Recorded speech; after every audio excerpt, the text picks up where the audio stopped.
Jean-Louis Aubert, né le 12 avril 1955 à Nantua, dans l'Ain, est l'une des plus grandes icônes du rock français. Chanteur, auteur-compositeur et guitariste du légendaire groupe Téléphone, il a façonné le son d'une génération avec des chansons intemporelles comme La bombe humaine, Un autre monde et Cendrillon. Après la dissolution de Téléphone en 1986, il continue d'affirmer son talent en menant une carrière solo, avec des albums comme Bleu, Blanc, Vert, H et Idéal Standard, qui apportent à sa musique un style plus profond et plus personnel. À 70 ans, Aubert est non seulement un artiste, mais aussi un symbole de persévérance, de passion et de capacité à surmonter l'adversité. Cependant, derrière l'aura de la célébrité se cache une profonde tristesse, des secrets cachés et une vie pleine de hauts et de bas. Cet essai explore la plus grande tristesse de Jean-Louis Aubert, les hauts et les bas de sa carrière, sa triste fin, son amour et son mariage, les secrets qu'il gardait, ses réussites, le partage de sa famille dans son deuil et la fin tragique d'une légende du rock. La plus grande tristesse de Jean-Louis Aubert fut la perte de son ami proche et collègue Olivier Caudron, alias Olive, en janvier 2006. Olive, son ami d'enfance et membre fondateur du groupe Masturbation, qu'Aubert a fondé à l'âge de 15 ans, a joué un rôle majeur dans son parcours musical. Ensemble, ils partageaient de grands rêves, des petits concerts de quartier au début difficile de Téléphone. Lorsqu'Olive est décédé d'un cancer, Aubert a eu le sentiment d'avoir perdu une partie de sa jeunesse et de sa liberté d'esprit. Il a un jour confié au Figaro que la mort d'Olive l'avait plongé dans une longue période de dépression, se demandant constamment s'il avait fait assez pour rester en contact avec son ami proche et la soutenir dans ses dernières années. Le soir, seul en studio, il écoutait de vieux disques de masturbation et pleurait, se remémorant l'insouciance de l'époque où ils étaient tous deux jeunes hommes rêvant de changer le monde grâce à la musique. Cette douleur, non seulement la perte d'un ami, mais aussi un rappel de la fragilité de la vie, a poussé Aubert à revoir sa vision des relations et à apprécier davantage les gens qui l'entouraient. La carrière de Jean-Louis Aubert a été un long parcours, jalonné de succès et d'échecs retentissants qui l'ont fait pleurer. Il a commencé à aimer la musique dès son plus jeune âge, influencé par des artistes tels que les Beatles, Bob Dylan et les Rolling Stones. À 15 ans, il a formé son premier groupe, Masturbation, avec Louis Bertignac et Olivier Caudron, se produisant lors de soirées parisiennes. Bien que le groupe n'ait pas connu le succès, ce fut pour Aubert un tremplin pour explorer sa passion. En 1975, il a rejoint le groupe Semolina avec Richard Kolinka et Daniel Roux, mais le single « Et j'y vais déjà » n'a pas rencontré le succès escompté et a été retiré par WEA, le laissant profondément déçu. Cependant, 1976 marque un tournant lorsqu'il fonde Téléphone avec Louis Bertignac, Corinne Marieno et Richard Kolinka après une représentation impromptue au Centre américain de Paris. Téléphone devient rapidement un phénomène, avec leur premier album Téléphone, 1977, et des chansons comme Idiophone et Métro, c'est trop. L'album Crache ton venin, 1979, avec la chanson La bombe humaine, se vend à 600 000 exemplaires, devenant une icône de la jeunesse française des années 90. Les albums suivants, comme Dure Limite, 1982, et Un autre monde, 1984, avec des tubes comme Cendrillon et Un autre monde, consolident la position de Téléphone comme premier groupe de rock français, avec plus de 6 millions d'albums vendus tout au long de leur carrière. Cependant, la séparation de Téléphone en 1986 fut un coup dur pour Aubert. Des conflits internes, notamment entre lui et Corinne Marieno, et la pression de la célébrité empêchèrent la poursuite du groupe.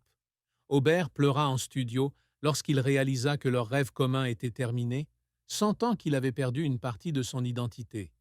Il se tourna vers une carrière solo, commençant par l'album Plâtre et Ciment, 1987, avec Richard Kolinka sous le nom d'Aubert & Co., qui contenait le tube juste une illusion.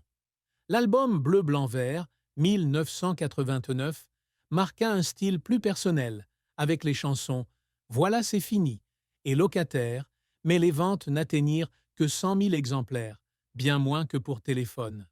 Cela le mit sous pression et le fit douter de ses capacités. Il a raconté qu'il y avait des nuits où il pleurait seul, craignant de ne jamais retrouver la gloire de Téléphone. Cependant, l'album H, 1992, contenant la chanson Temps à nouveau, connut un immense succès, obtenant un double disque d'or pour 200 000 exemplaires vendus. Les albums suivants, comme Stockholm, 1997, Comme un accord, 1901 et Idéal standard, 1505, l'aidèrent à asseoir sa carrière solo, Idéal standard devenant l'album le plus vendu de sa carrière solo, avec plus de 300 000 exemplaires écoulés.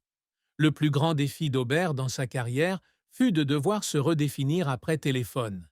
Il essuya des critiques lui reprochant de ne réussir que grâce à son ancien groupe, et cette pression le poussa à travailler sans relâche, parfois jusqu'à l'épuisement. Un moment particulièrement déchirant survint lors de la préparation de la tournée Holo 2020, où il utilisa la technologie holographique pour se produire seul sur scène. La préparation dura 3 ans avec la collaboration d'ingénieurs et d'experts en technologie, mais la pandémie de Covid-19 le força à annuler de nombreux concerts, lui laissant le sentiment que tous ses efforts avaient été réduits à néant. Il a pleuré en studio à l'annonce des annulations, avec le sentiment d'avoir échoué à faire découvrir sa musique au public. Pourtant, il a continué, se produisant en ligne depuis chez lui et enregistrant la tournée Holo au Zénith de Paris en 2021, démontrant ainsi son esprit de persévérance. L'une des fins les plus tristes de la vie de Jean-Louis Aubert fut sa lutte contre de graves problèmes de santé en 2020, lorsqu'il subit une opération à cœur ouvert en urgence suite à une malformation congénitale de sa valve aortique. En juillet 2020, il se sentit soudainement essoufflé et fut transporté d'urgence à l'hôpital.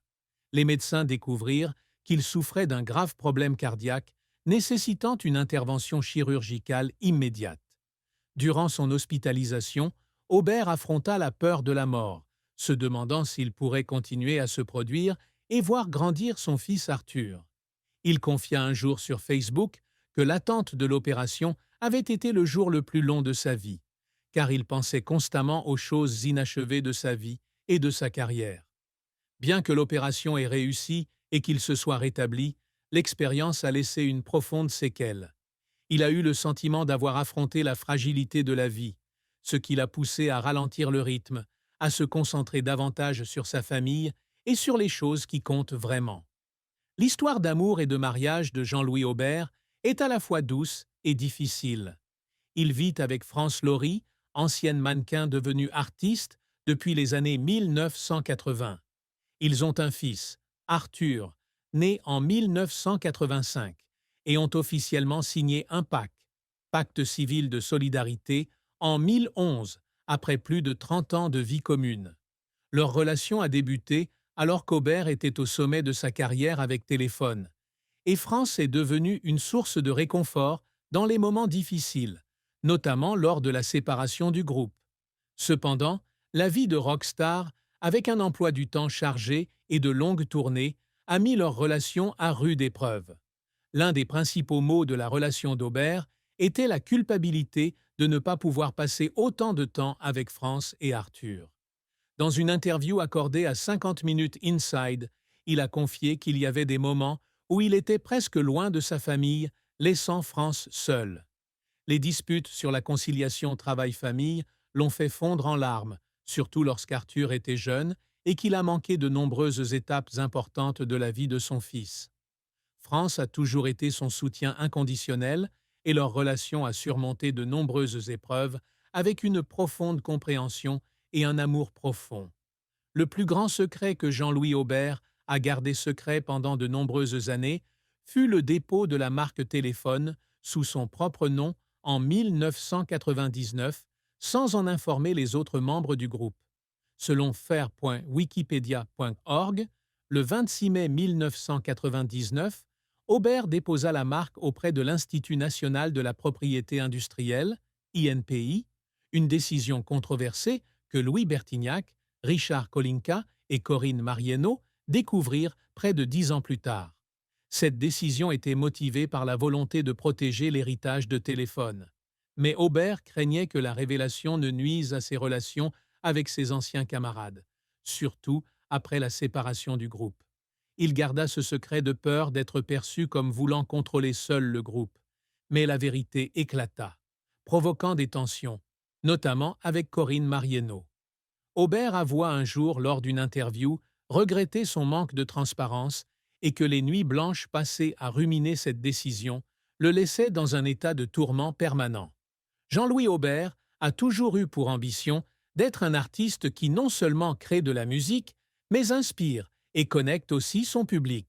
Avec Téléphone, il souhaitait créer des chansons reflétant l'esprit de la jeune génération.